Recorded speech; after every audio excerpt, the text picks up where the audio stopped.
Nobody could handle the millionaire's daughter, until one kind waitress stepped in. The first time anyone saw Arabella St. Clair, they knew she was different, and not in a good way. At just 12, the millionaire's daughter had already earned a reputation that made teachers dread parent-teacher conferences and nannies reconsider their career choices. Her emerald eyes sparkled with mischief, but behind them lurked a tempest of pride, impatience, and stubbornness that no one seemed capable of managing. On that crisp, sunlit morning at Bellwood Academy, Arabella had thrown a tantrum so fierce it sent a stack of freshly graded papers flying across the principal's office.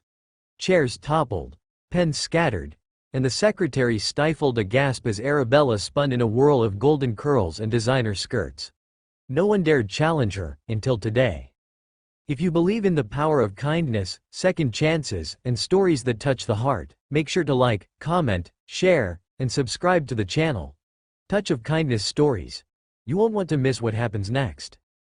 The day began like any other in the bustling city, with sunlight painting warm streaks across the sidewalks. Clara West, a young waitress at a nearby cafe, tied her apron with a practiced ease, unaware that her simple, routine day would soon intersect with a world far beyond her own. Clara had grown up learning that patience, empathy, and a gentle touch could change lives in ways money never could. She didn't know yet that those qualities would be tested in ways she could never have imagined. Arabella's latest escapade had left the principal fuming and the staff exhausted. The girl had stormed out of school with a dramatic flair, demanding to be taken home in a chauffeur-driven car that didn't arrive fast enough for her taste. Arabella's parents, Vincent and Marisol St. Clair, were accustomed to her storms, having built their family life around a fragile balance of indulgence and boundaries that rarely stuck. But when Arabella crossed paths with Clara, the ordinary waitress, an extraordinary sequence of events began to unfold. It happened in the small, sun-washed cafe near the academy. Arabella had refused to sit, demanded special treatment, and sneered at every attempt to explain the menu politely. Other staff cowered. Customers muttered under their breaths, avoiding eye contact with the tempestuous girl.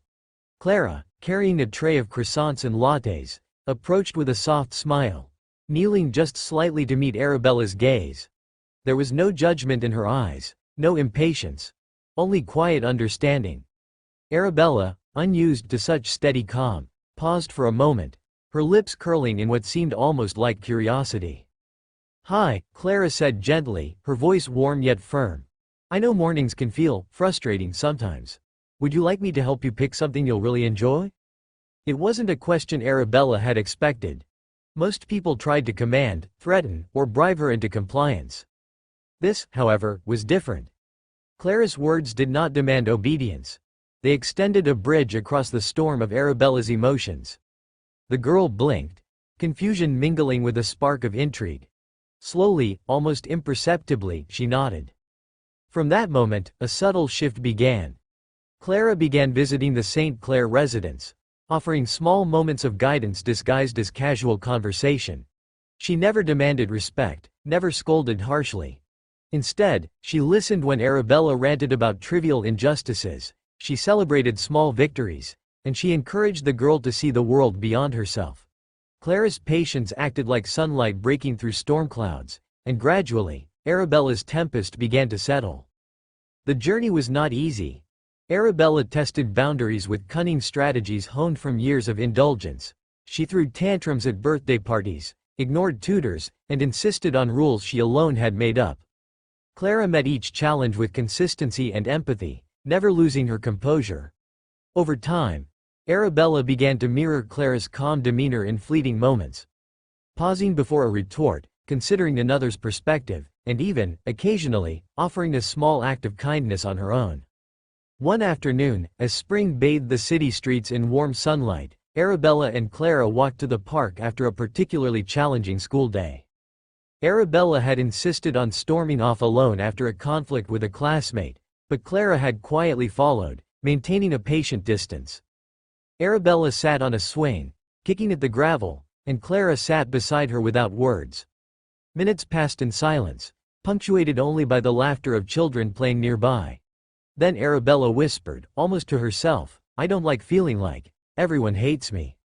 Clara's response was simple, yet profound. Nobody hates you, Arabella. They just don't understand you yet. But when people see the real you, the kind of you that can be patient and brave, they'll notice, and so will you." Tears welled in Arabella's eyes, tears that had nothing to do with sorrow and everything to do with relief. For the first time, someone had not tried to control her, and yet, in a strange, transformative way, she had felt guided. That evening marked a subtle but powerful turning point. Arabella began to test Clara's lessons in small, courageous ways. Helping a younger student pick up fallen books, sharing her art supplies, even politely greeting staff at school without a hint of contempt. The transformation did not stop there. At a St. Clair family dinner, Arabella, for the first time, spoke without interruption, without demanding center stage. She listened to her parents, offered thoughtful responses, and even suggested ways to help children at a local charity supported by her family.